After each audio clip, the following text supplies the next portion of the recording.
Assalamualaikum warahmatullahi wabarakatuh. Kita jumpa lagi dalam mata kuliah manajemen periklanan pertemuan ke-14. Kali ini kita akan membahas mengenai desain dan produksi iklan. Outline yang akan kita bahas dalam pertemuan ini pertama yaitu pentingnya komunikasi visual dalam produksi iklan, kemudian prinsip-prinsip layout iklan, dan bentuk-bentuk penyampaian pesan iklan. Jika kita bicara mengenai desain iklan, maka sebagai kata kerja, desain iklan itu memiliki arti proses untuk membuat dan menciptakan objek baru untuk dipromosikan. Sementara sebagai kata benda, desain digunakan untuk menyebut hasil akhir dari sebuah proses kreatif, baik itu berwujud sebuah rencana, proposal, atau berbentuk objek nyata. Itu adalah apa yang kita sebut dengan desain. Kemudian jenis-jenis desain diantaranya ada desain layout. Apa desain layout itu? Penyusunan dari elemen-elemen desain yang berhubungan ke dalam sebuah bidang sehingga membentuk susunan artistik. Hal ini bisa juga disebut manajemen bentuk dan bidang.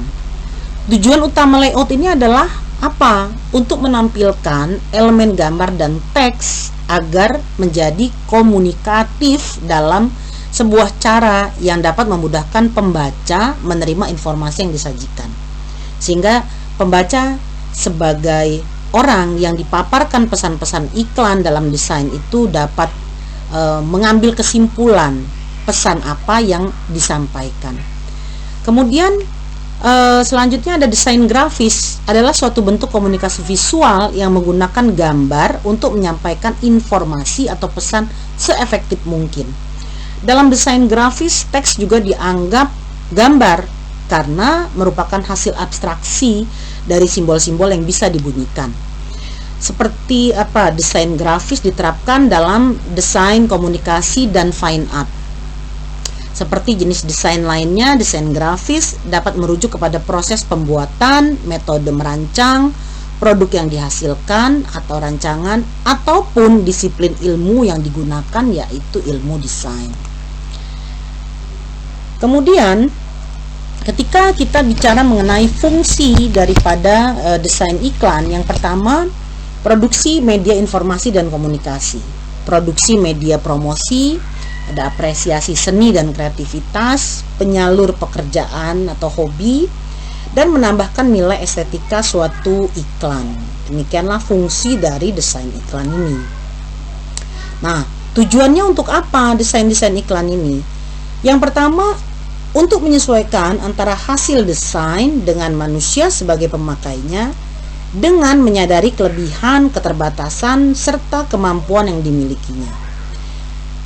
Yang kedua, desain yang dipadu-padankan dengan unsur-unsur seni dan teknologi bertujuan untuk mencapai keamanan, kenyamanan, dan keindahan. Kemudian, desain diciptakan dengan tujuan agar dapat meningkatkan efisiensi, produktivitas, dan kualitas hidup manusia. Demikianlah tujuan daripada desain iklan ini.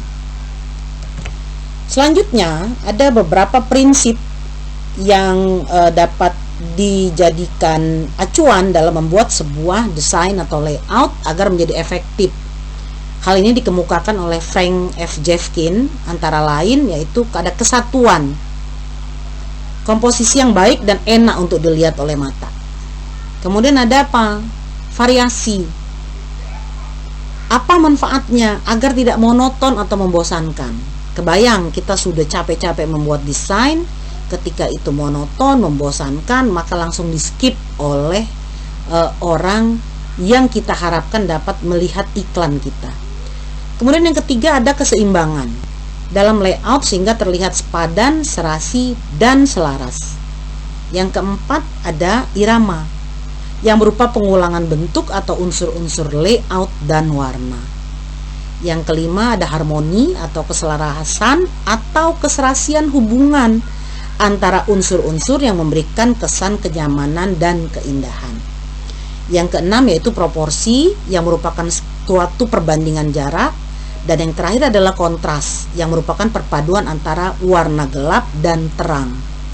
Jika prinsip-prinsip dalam pembuatan sebuah desain atau layout ini diterapkan dalam iklan kita, maka insya Allah bisa dipastikan para calon konsumen atau masyarakat awam yang terpapar dengan iklan kita ini akan terus menikmati iklan kita, tidak memiliki niat untuk men-skip iklan, sehingga ini akan menguntungkan kita sebagai orang yang mengeluarkan iklan tersebut. Berikut Ibu lampirkan beberapa contoh desain iklan yang sangat menarik. Ini iklan pasta gigi formula. Dia membuat sebuah desain iklan untuk baleho dengan sangat unik. Jadi digambarkan bahwa si orang yang menjadi bintang iklan itu menggigit sesuatu menggunakan giginya, dan giginya itu sangat kuat sekali.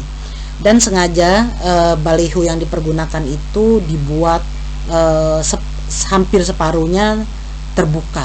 Tentu ini memberikan efek wow kepada masyarakat, sehingga masyarakat itu mau melihat iklan tersebut dan kemudian memutuskan untuk menggunakan produk yang diiklankan karena yakin dengan apa yang disajikan di iklan tersebut. Selanjutnya ada seorang tukang cukur. Dia memiliki outlet dan dia menggunakan mobilnya untuk membuat desain iklan yang unik. Jadi dia duduk di situ, kemudian dia membuat stiker seolah-olah dia sedang mencukur. Kemudian ini ada lucu, siapa yang tidak kenal Doraemon gitu ya, orang kucing yang berasal dari abad 22. Dan dia bilang, saya sudah melihat di abad 22 properti ini harganya naik 100 kali lipat. Doraemon, segera hubungi saya. Ini sesuatu yang unik juga dan membuat orang jadi tersenyum, dan pada akhirnya ada beberapa orang yang mungkin saja segera menghubungi nomor tersebut karena terprovokasi dengan pesan iklan yang diberikan oleh si Doraemon dalam gambar ini. Kemudian ada ini ada di mall. Ini mall yang di tengahnya ada void ya, ada tangga, kemudian ada balkon di sekelilingnya sehingga bisa melihat ke bawah, dan di bawah langsung dibuat gambar anjing, dan orang-orang itu seakan-akan lalat ya, atau unggas kecil yang tidak disukai oleh si anjing, atau bisa jadi mungkin juga kutu yang dimaksud gitu ya. Nama produknya adalah Frontline gitu ya. Selanjutnya ini ada iklan, ini program seolah-olah ada iklan mengenai calon anggota dewan, tapi ternyata dia jualan. Saya tidak nyalek tapi jualan iklan, monggo dipilih nila, lele, gurame, jambal, udang, wader, kutu, belut, esemi, bakule. Jadi ini sesuatu yang unik juga ya. Kemudian ini Lebaran tiba, ini Blue Band zaman dulu. Jadi mereka dari dulu juga konsep-konsep ini sudah diterapkan. Ini hal ini yang ingin Ibu sampaikan kepada kalian, bahwa konsep-konsep iklan ini dari dulu sudah diterapkan. Oke, terima kasih atas pertemuannya hari ini. Terima kasih atas partisipasi kalian untuk ikut dalam perkuliahan manajemen periklanan ini. Semoga materi ini bermanfaat untuk kita semua. Demikian Ibu tutup. Wassalamualaikum warahmatullahi wabarakatuh.